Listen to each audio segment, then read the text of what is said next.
we interrupt this awesome podcast with a word from our sponsor. This podcast episode is brought to you by Anchor. If you haven't heard about Anchor before, I'm here to fill you in on the secret.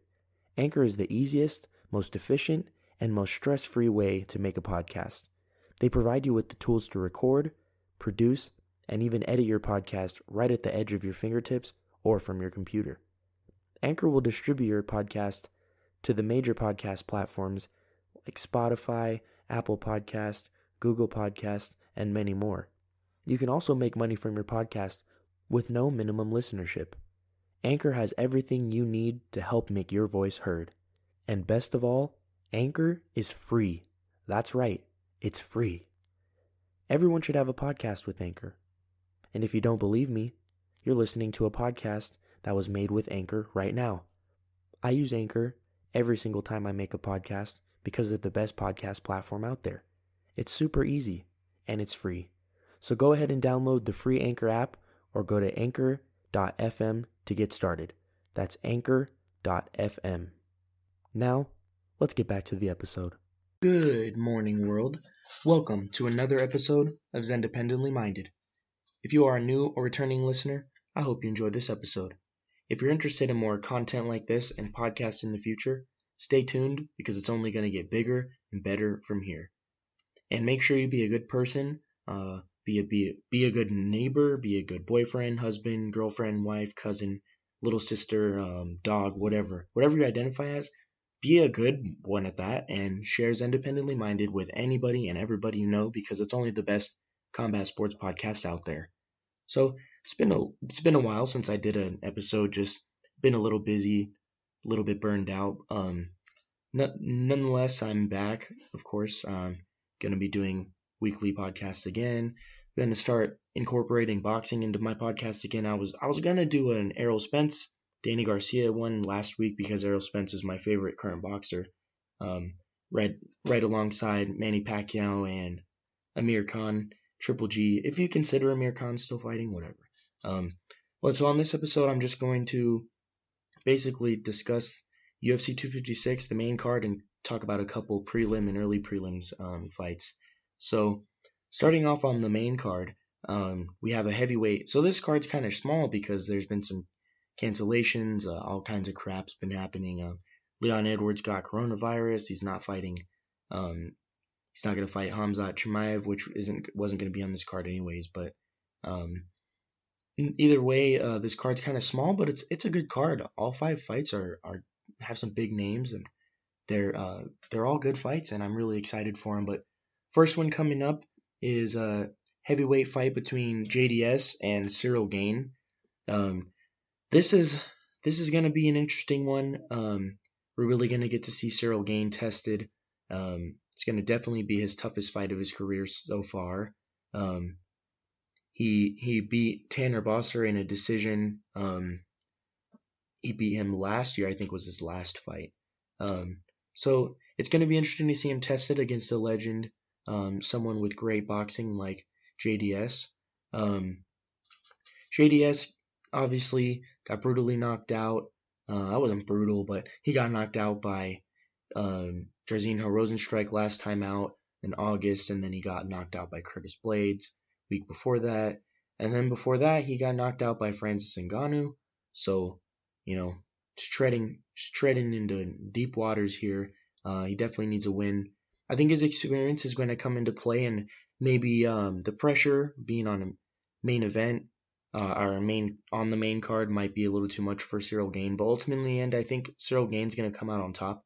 I'm not sure how he's going to come out on top, but I do think that he's going to beat JDS, and he'll possibly be by submission just because he's such a great submission artist. He's got 2 wins in the UFC by way of submission. So I'm predicting Cyril Gane's beating JDS. Not sure what round, though. Moving on to the middleweight division, there's another good fight between 2 heavy hitters in the middleweight division. I say that, take that with a grain of salt. Heavy hitter is not really a good term to use for middleweight fighters right now because the middleweight division is so it's like a skeleton, man. There's not a lot going on there. It's not a lot that's too exciting. But still going to be an exciting fight between these 2 guys, between Ronaldo Souza and Kevin Holland. So both guys, Kevin Holland is obviously younger.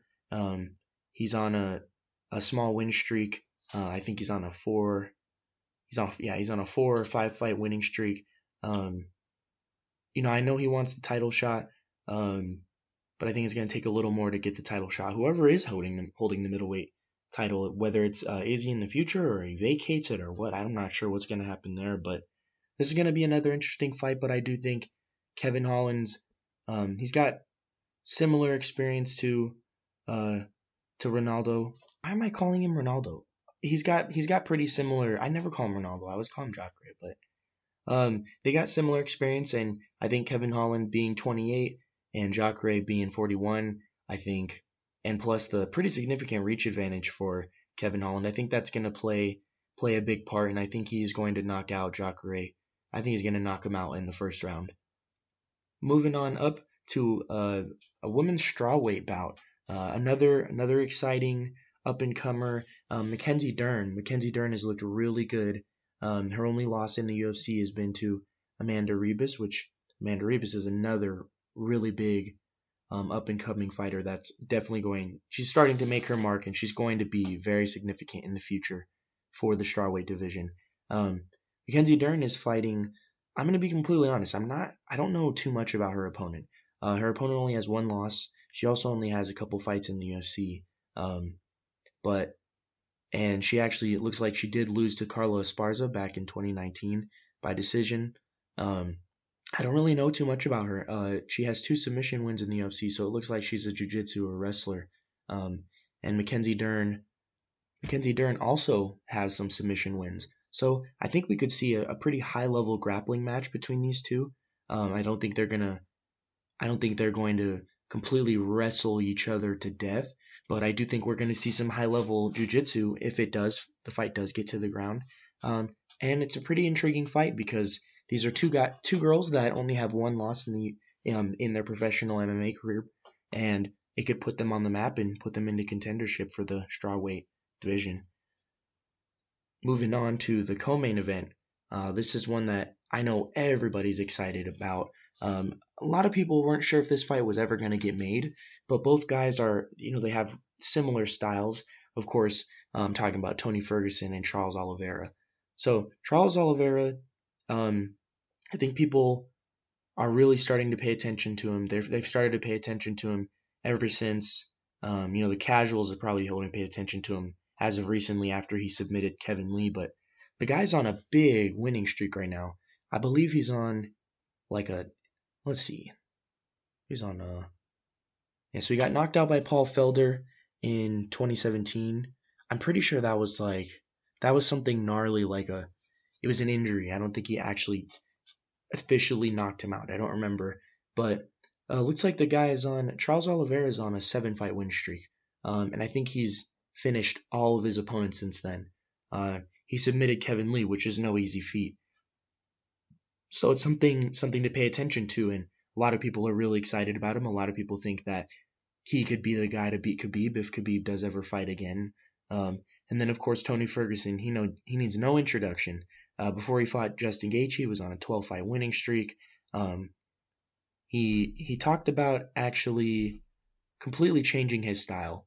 He said he revamped a lot of stuff. He didn't really go into the technicalities. He actually just went on, his patented Tony Ferguson rambles where he talked about cutting toxic people out of his life. And that's just the stuff that's outside of the octagon. That's just as important as the stuff inside the octagon. So that's going to be really interesting to see if he has changed anything technically with this game, because you got to be technically sound to fight Charles Oliveira. Because Charles Oliveira's jiu-jitsu is, the only other person I could think of that really has jiu-jitsu on his level would be someone like Demian Maia. And I could honestly say that he's better than Demian Maia as far as jiu-jitsu goes. And he's also a better fighter than Demian Maia because he also has solid stand-up. The dude has 19 submission wins. What else is there to say for him? The guy is really, really good. He's a great finisher. But also, Tony Ferguson is not a normal man. He's not a normal human being. He hasn't been submitted for years. Last time he got submitted, I believe, was 2000. 2012 or something. Let me check that. I think he was submitted in 2012. No, it looks like he was submitted in... Yeah, last time Tony Ferguson, he's been submitted once in his entire life. Speaking of jiu-jitsu, another guy for some reason left off the list. Tony Ferguson's jiu-jitsu. His jiu-jitsu is very close to, if not on the level as Charles Oliveira. So, and Tony Ferguson's been submitted once in his entire professional MMA career, and it was back in 2009. So, it's, if there's any guy that could do it, I think it would be Charles Oliveira. But I do think this fight is so intriguing and it's so interesting to look at, and I'm not sure how to predict it. Obviously, I'm a big Tony Ferguson fan. I really want him to win. I'm just not sure if he's going to be able to go toe-to-toe with Charles Oliveira. That being said, I do think both their gas tanks are good, but I do think Tony has the better gas tank. He is getting older. He's 36 years old, but he's still pretty quick. He still has power. We saw him with that uppercut. He had that lead hand uppercut that downed Justin Gaethje, and I do think he could have finished him had that fight, had that round not ended just after he knocked him down. And there's just a lot of X factors here. There's, Charles Oliveira is a big guy. He actually fought at welterweight before he got into the UFC back in 2008. He used to be a featherweight. There's a lot of speculation on whether or not he was going to be able to make weight or not. So there's a lot of X factors, but I think the main three things that are going to affect this, the outcome of this bout, they basically all lay on Tony Ferguson. The main one being, is he still the same after getting brutally put through the blender by Justin Gaethje? 2, has his age affected him at all? And then 3, has he changed anything because of that Justin Gaethje fight? Has he changed anything mentally? Has he changed any preparations? Has he changed his fighting style? Being a 36-year-old, it's pretty hard to change your fighting style. I know it's totally possible. If anyone could do it, it'd be Tony Ferguson. It's just, I'm not sure. I do think there's going to be blood. There's going to be a lot of blood in this fight. And, I would love to see Tony fight for the title after this. Maybe the winner of this fight fights winner of Conor and Dustin, or fights Justin Gaethje, Michael Chandler. I don't really want to see Michael Chandler get a title shot yet. I could go into that later. I might go into that later in this podcast. But that being said, I do think there's going to be blood. And I do think in the end that Tony Ferguson is going to beat Charles Oliveira. I think it'll either be by doctor stoppage or he's going to knock him out. He's going to hit him with the power shot that's unexpected, and he's going to knock him out. And it's really exciting. I hope Tony can get off to a fast start because, it is a 3-round fight. So we'll see how he does. Moving on to the main event. So this is a cool one. Deiveson Figueiredo is going to attempt to defend his strap for a second title defense. He actually just fought less than a month ago on November 22nd when he successfully defended his title. And then on that, I believe the next week, or maybe it was that same card, Brandon Moreno beat Brandon Royval. And after that win, he successfully cashed in, secured his title challenge. So this is another one that I think is going to be very lopsided. So all respect to Brandon Moreno, I don't really think he has much of a chance. Looking at across his career, he's beat some good guys. I mean, beating Brandon Royval is something to be proud of. Beating Jussier Formiga, who was actually, I think, the only guy to beat Deiveson Figueiredo. He's beat Kai Kara France, who's a fan favorite and a pretty skilled guy. He's also lost quite a few. He lost to Sergio Pettis. He's got a couple submission wins here and there, but I do think the blueprint to beat Figueiredo is to get him where he's rushing you, because I noticed that when I watch Figueiredo's fights that he drops his hands a lot. He drops his hands a lot, leaves his chin wide open. Nobody's capitalized on it yet, maybe because he's hitting him in the face too hard. He's got the power of a featherweight. And I just don't think Brandon Moreno has the power. He only has 1 or 2 knockouts in his entire UFC career after being in the UFC for 4 or 5 years. So I don't think he has what it takes to beat Figueiredo. So I don't really give him a chance. I think Figueiredo is going to come in. I think he's going to dominate him, and I think he'll finish Brandon Moreno, probably take him into deep waters and finish him in the third round. So not necessarily deep waters, but I do think Figueiredo is going to win, and he's going to secure his second title defense. Another couple kind of things I wanted to talk about on this card. So in the prelims, Cub Swanson is possibly fighting his last UFC fight, and Renato Moicano is fighting another guy. I don't know why he's fighting in the prelims. I think he's actually changed weight classes, because I think he used to fight at featherweight. Yeah, he used to fight at featherweight, and he moved up to lightweight earlier this year, and he submitted Damir Hadzovic. This is a guy that's dangerous. He's only lost to the best guys. He got submitted by Brian Ortega. He got knocked out by Chan Sung Jung, Korean Zombie. He got knocked out by Jose Aldo.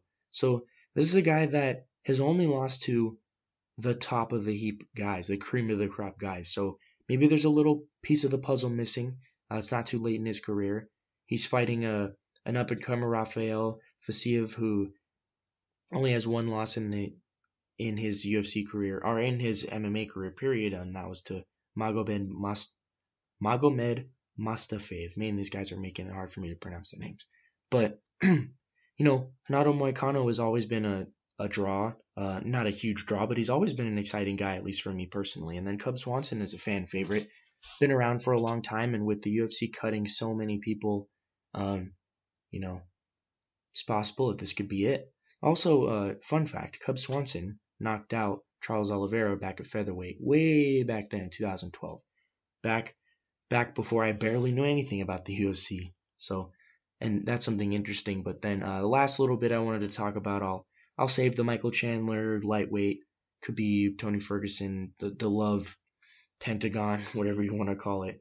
I'm gonna save that. I'm gonna save that for another podcast. But last thing I wanted to talk about, guys are not talking about this. Chase Hooper is fighting in the early prelims. He's fighting Peter Barrett. I think that's the only real early prelims fight that's exciting to me. But I hope Chase Hooper goes in there and gets a win, because I really like the kid. He's a funny guy, and he's young. He's awesome. So good luck to you, Chase Hooper, and thank you guys for tuning in. Make sure you stay tuned, stay safe, and stay away from those crazies out there, and have a great holiday season.